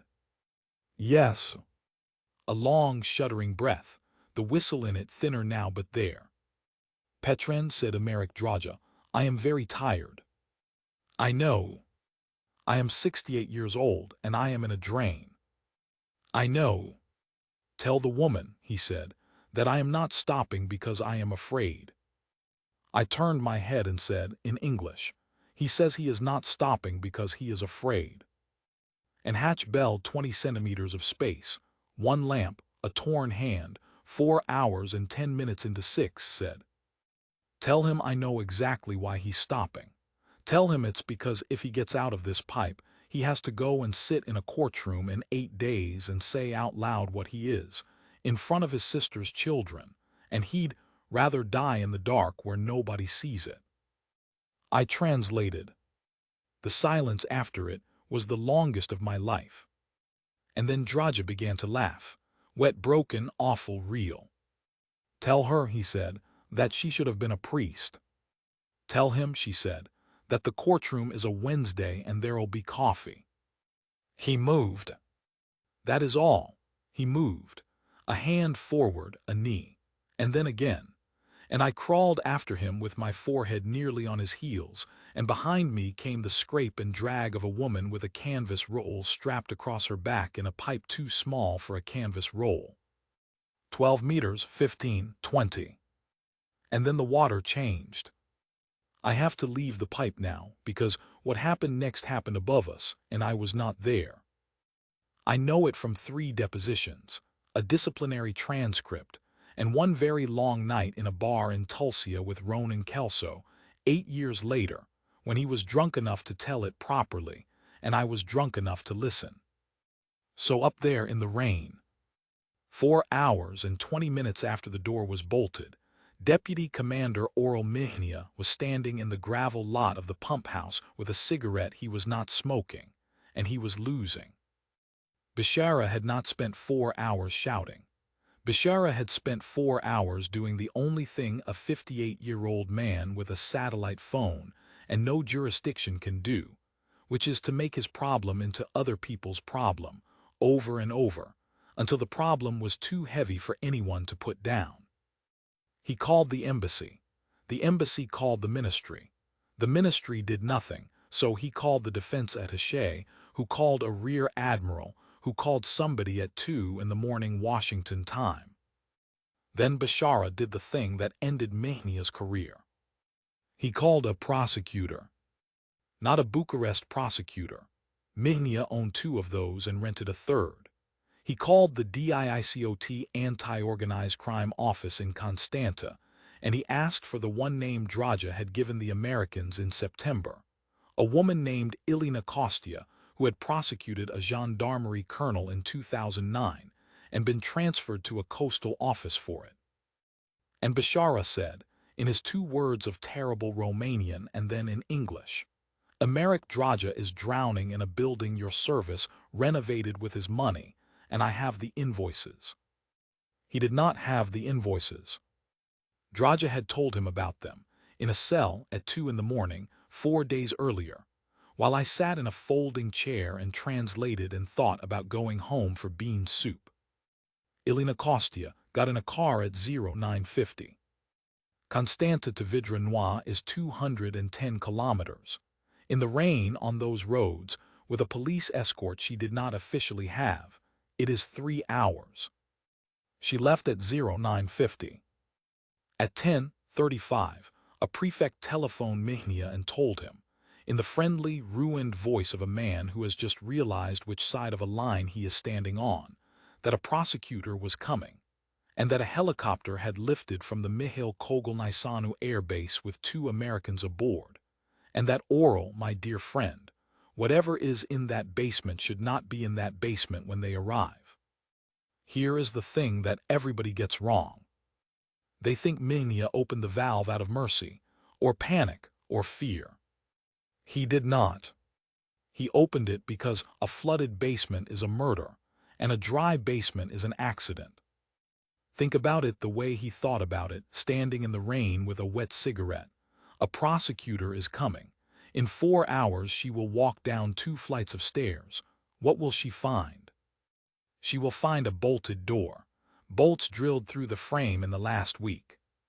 She will find a valve closed by hand and a crank cut off with a saw. She will find 2 burnt pumps, and behind that door she will find a corridor full of black water with an old man and an American woman floating in it, and every one of those facts is a nail, and the whole thing together is a coffin, and it is his. But if the water is gone, if the bolts are gone, if the valve is open and the pumps are simply broken, as pumps break in a storm, as everyone knows they do, then it is a tragedy. Then it is a flood. Then the door jammed, and the pumps failed, and 2 people drowned in a terrible accident in an old building, and the prosecutor walks down 2 flights of dry stairs and stands in a corridor with wet green walls and a puddle in the drain and nothing, nothing at all, to hold in her hand. He needed the water gone. He needed the bodies dry. At 10:41, Oral Mihnia turned to the man called Bakik and said, "Open it." Bakik said, "The crank is in the bag." "So get the bag." And Bakik went very still and said, "The bag is downstairs." Kelso told me that Mihnia did not shout. He said Mihnia looked at Bakik for about 4 seconds and then said, with the same pleasant smile he had worn for 4 days, "Then there is a spare." There was a spare. Of course there was a spare. It was in a locked cabinet in the gatehouse, and it took them 9 minutes to find the key and 11 more to get the housing cover off the upper spindle, because it had not been turned since 2018 and it was seized with rust. At 11:04, they broke the seizure with a length of scaffold pipe. At 11:05, the outflow valve of the Vidre Noir pumping station opened for the first time in 7 years. And 40 meters away, and 11 meters underground, the water in an old, disused relief drain began to move. I felt it first at my knees. We were past the bend by then, crawling upward on our elbows through a slurry of silt, and the water we had been dragging our legs through had been still, dead, cold and thick and still.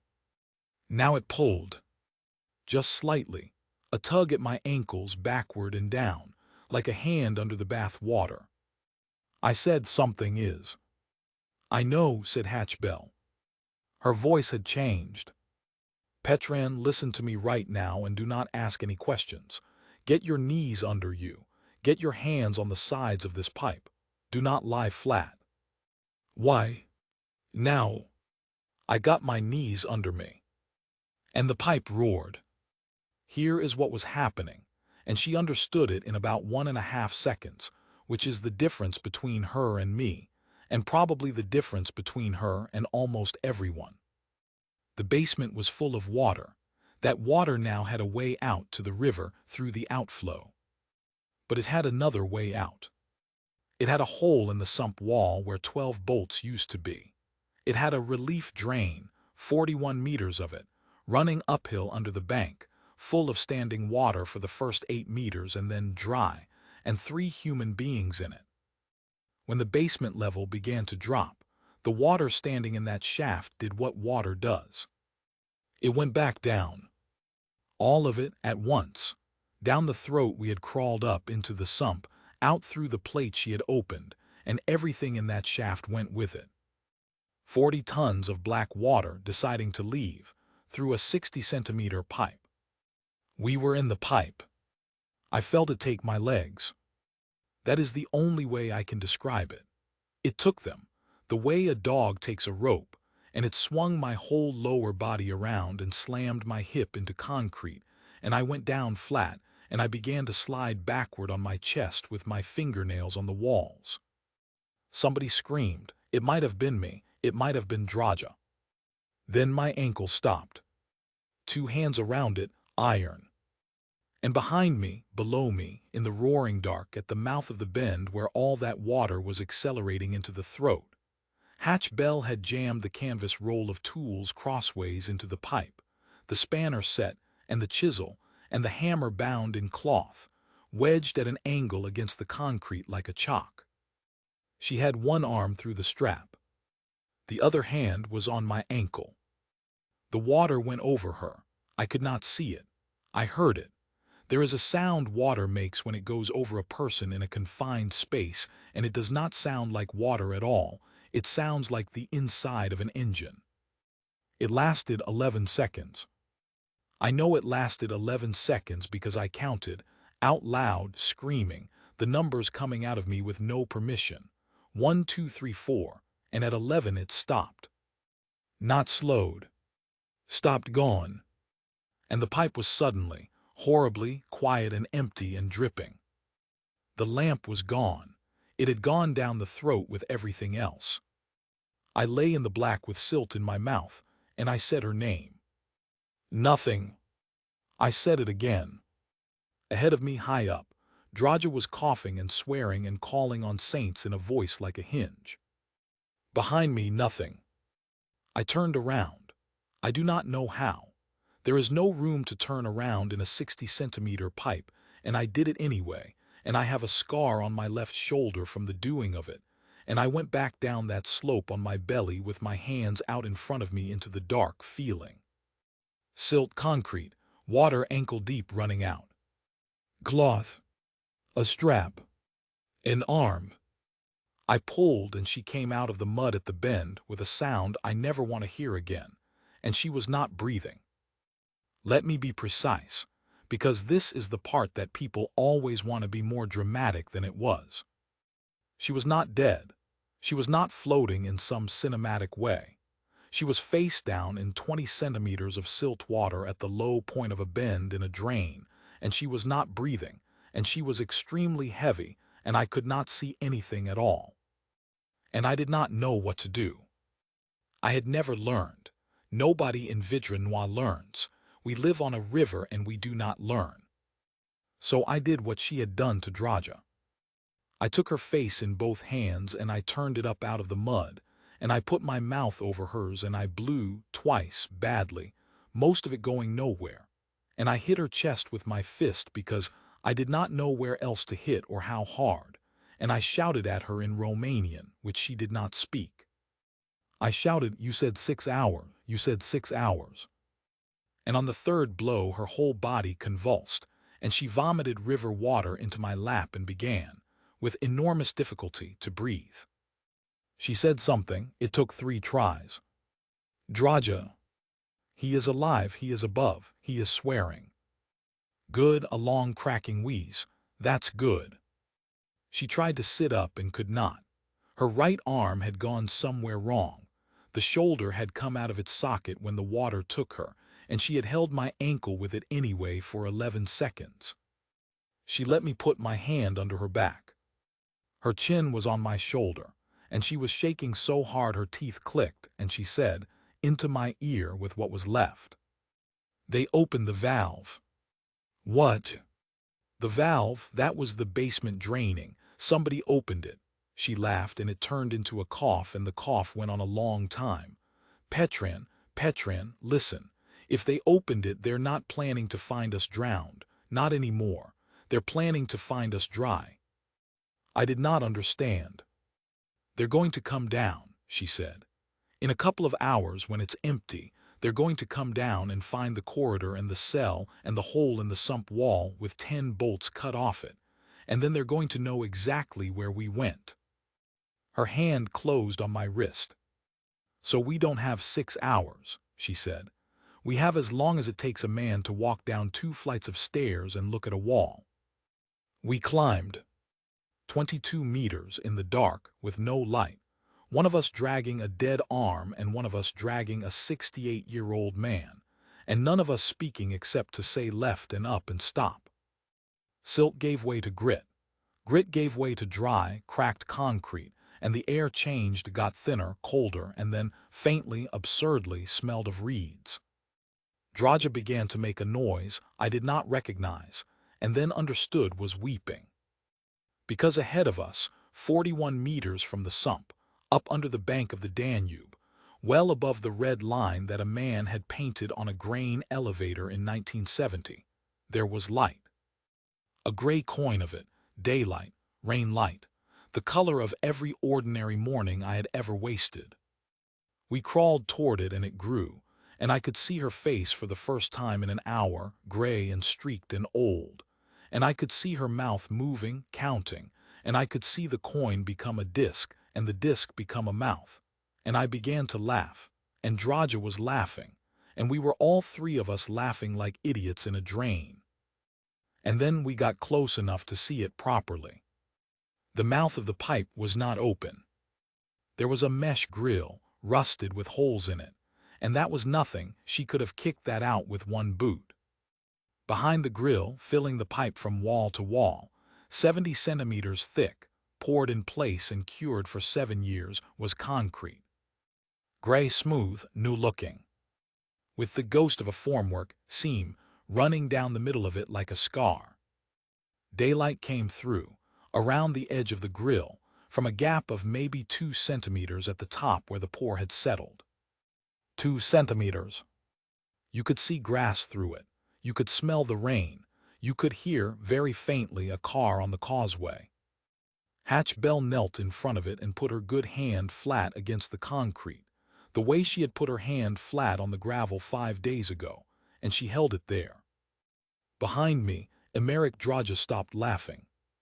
He lay on his side in the pipe with the gray light on his face, an old man, a criminal, a witness, a boy who had once carried his uncle's concrete, and he looked at that 70-centimeter plug of a wall, and he said, "I paid for that too."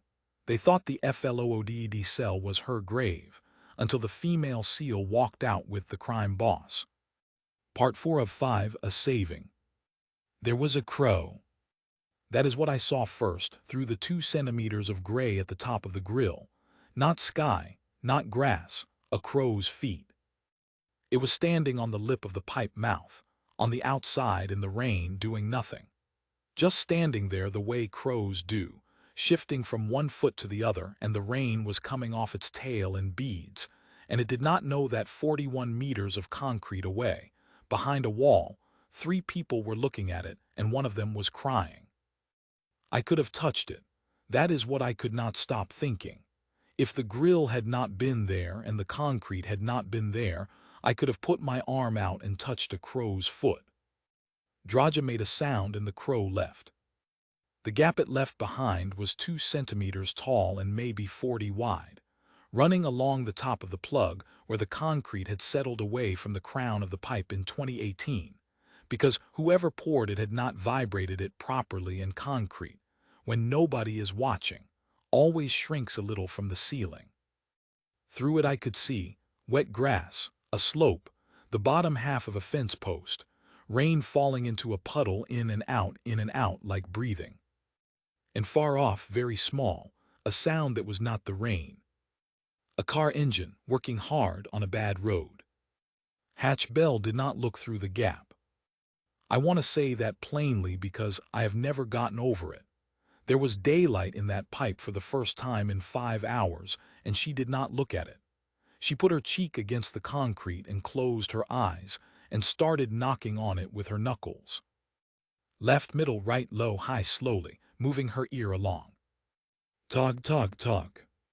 Draja was breathing badly again, high in his chest, and I got the inhaler out of my own pocket where I had put it.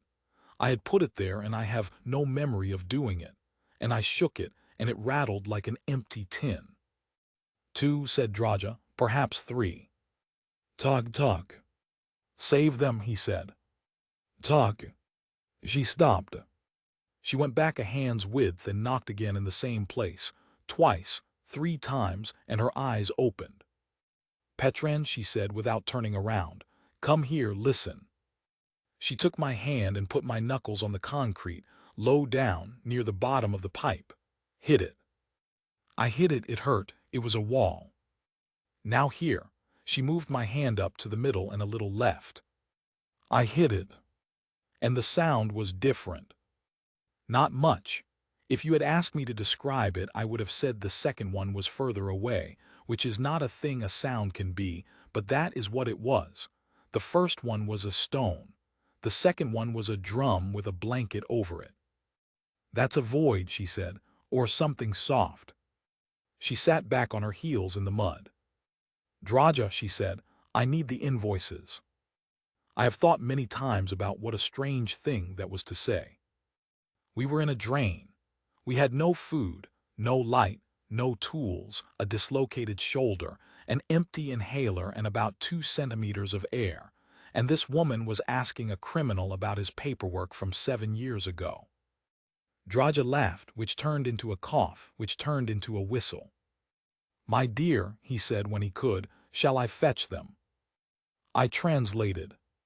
He's making jokes, she said. Good, tell him to make them faster.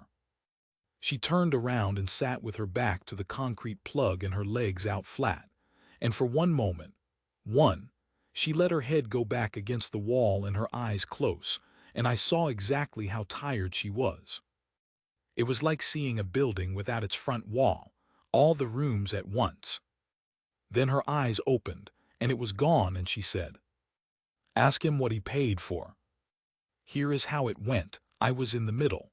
I was a wire with a boy on it. He says, the plug, the pipe. It was a hazard, they said. If the river ever went above the mark, water could come down this drain into the pump house, so it had to be closed.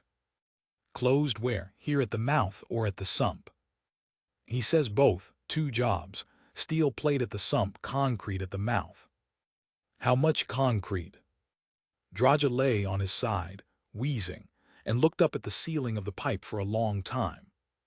He says the engineer wrote 1.5 cubic meters. She went absolutely still. Say that again. 1.5. He says he remembers because he complained, because of the price. Hatch Bell put both hands flat on the floor of the pipe, and I watched her mouth move. Then she said, "That's wrong." "What?" "That's wrong, Petran." Her voice had come alive in a way I had not heard since the gravel lot. "This pipe's 60 centimeters. Do the sum. Cross-section's about 1/3 of a square meter. 1.5 cubic meters of concrete in a pipe this size is," she stopped and did it again in her head and said it slowly, "is about 5 meters of solid plug. 5 meters. So it is 5 meters. Look at the seam." I looked. There was a line down the face of the plug, faint, vertical, a change in the gray where 2 things had met and not quite become one. "That's not a formwork seam," she said. "I thought it was. It isn't. That's a cold joint. That's where one pore stopped and another one started." She was up on her knees now, her bad arm hanging. "Ask him, did they do it in one day?" I asked. Draja frowned. He was somewhere in 2018 in an office with a man across a desk. He says no. He says the engineer came and then the engineer came again later, a week, perhaps 2. Why? Draja's face changed.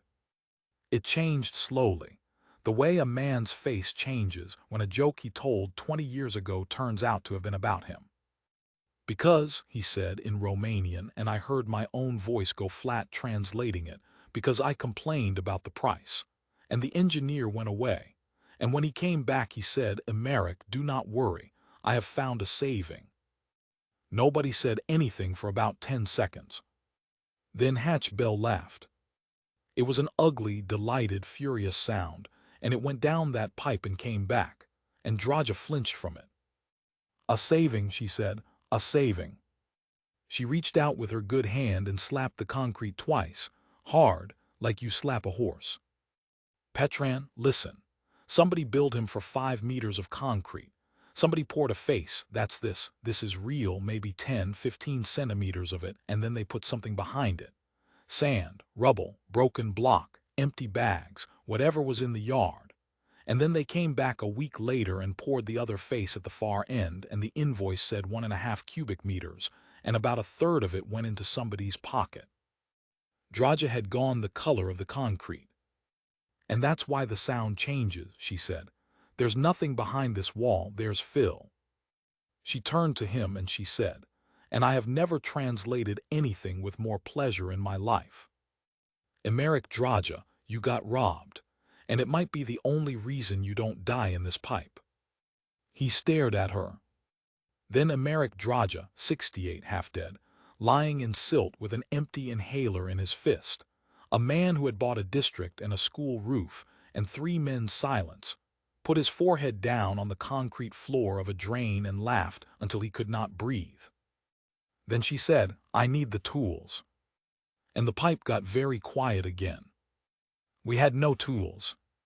The canvas roll had gone into the bend when the water took her. She had jammed it crossways as a chock, put one arm through the strap, and held my ankle with the other. And when the water finished with us, the roll was still there and she was on top of it, and I had dragged her up the slope and left it.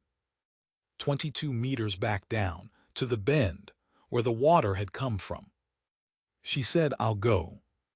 And she tried to stand, in a 60-centimeter pipe, which tells you exactly how far past thinking she was, and her right arm swung and she made a noise that stopped my heart. I said, "Your arm." "It's out." "Out." Shoulders out of the socket. She was breathing through her nose. "It went when the water hit. It's fine." "It is not fine." "It's information, Petran," through her teeth. "It's fine because it's not both of them." I sat there in the dark with the crow's daylight on my hands, and I understood, with total clarity, that if I did not do something in the next 30 seconds, this woman was going to crawl 22 meters down a drain with one arm and drown at the bottom of it, and it would be my fault, because I was afraid. I said, "Tell me how to put it back." She looked at me. "That's going to hurt me a great deal," she said. "Yes." "And you're going to want to stop halfway." "Yes."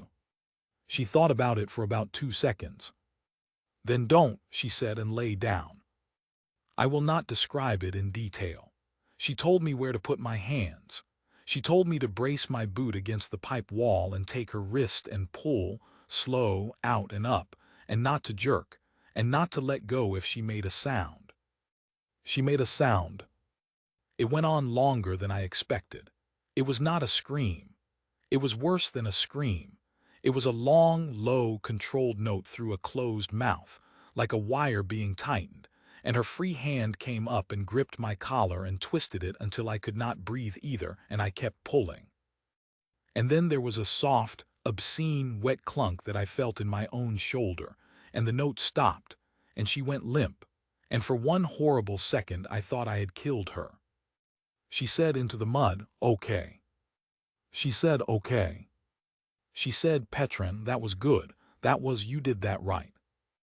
And then she cried. About 4 seconds of it silent, her face turned away, and then it was over, and she rolled onto her back and moved the arm 10 centimeters and stopped and said, "Right," and sat up. I have known men who were proud of themselves for less. I went for the tools. She did not argue. That is what I remember. I said, "I will go," and she looked at me for a moment and then said, "Feel the walls with your left hand. When it turns wet, you're at 11 meters. Don't go past the bend. If you feel the water pull, you come back and you do not think about it. And if the roll is past the bend, then it's gone, and we do it with our hands." She took my wrist before I went. Her grip was terrible, weak and shaking, and it was the strongest thing I ever felt. "Count," she said, out loud so I know where you are. "Down." The dark closed over me at 4 meters. Not gradually.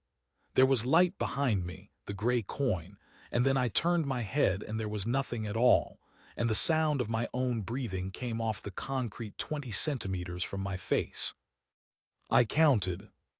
5, 6, 7. The concrete under my palms was dry and cracked, then gritty, then damp. 11, 12. Wet, silt. My hands went into it up to the wrists, and it was cold, and it stank, and something soft went past my fingers that I did not investigate. 15, 16. The pipe began to tilt down more steeply, and I understood in my body, without any thought at all, that I was descending toward the sump, toward the hole with 2 bolts left in it, toward the corridor and the cells and the drain in the floor. 19. Water, cold, at my elbows, and it was going somewhere. I could feel it moving past me down the slope, a slow, steady drain, the basement emptying through a valve a man had opened for the wrong reason. 21. And my hand hit canvas. I want to say I was calm. I was not.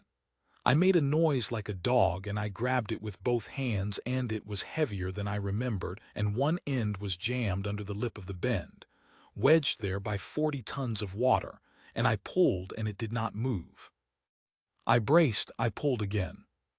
It came free with a sucking grunt, and I fell backward into the water, and it went over my face. And that is when I heard the voices. They came up the pipe from below, distorted, doubled, unmistakable. 2 men, Romanian. One of them was saying that it stinks. The other one was saying something I could not make out, and then, very clearly, in the flat voice of a man who is not asking a question. Bring the light. I lay in 20 centimeters of draining river water at the 21st meter of a drain, and I did not move at all. A light came. Not to me. Below me, around the bend in the sump, a wash of white that lit up the wet concrete curve ahead of my face like the inside of a throat, and threw the shadow of a man's head onto it, enormous, wavering. There, said the flat voice. Bacchic, I would have known that voice in my grave. The plate, 10 bolts. The other man, younger, frightened. Cut, somebody cut them. Somebody cut them. Silence. Then Bacchic said, get the deputy commander. Boots splashing, going away. And then the light stayed, and it moved, and it came closer, and the shadow of the head slid up the wall of the bend toward me and stopped, and I heard, from perhaps 6 meters away and around a corner, a man breathing. He was looking into the hole.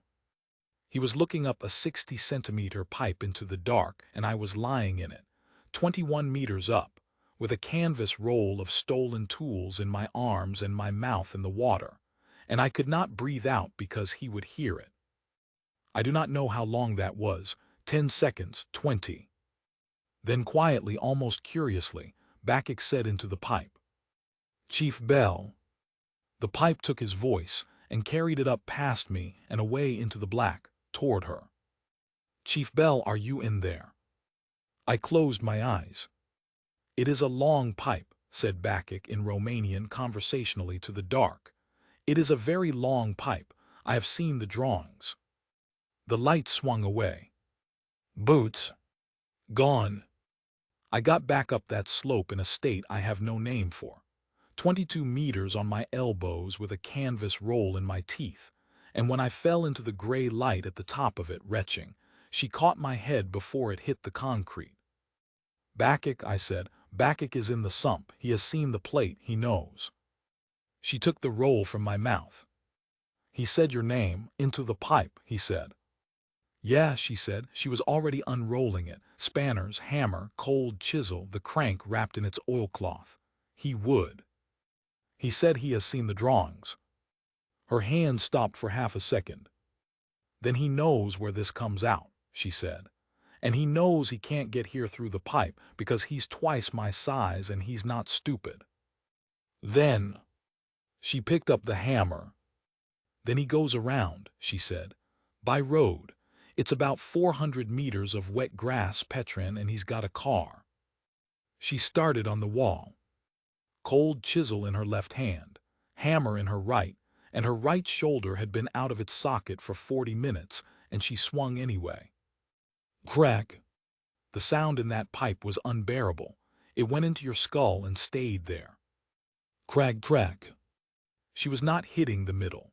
She was working the cold joint, the vertical seam, and a horizontal line at the bottom, cutting a shape, and I realized after a minute that she was not trying to break the wall at all.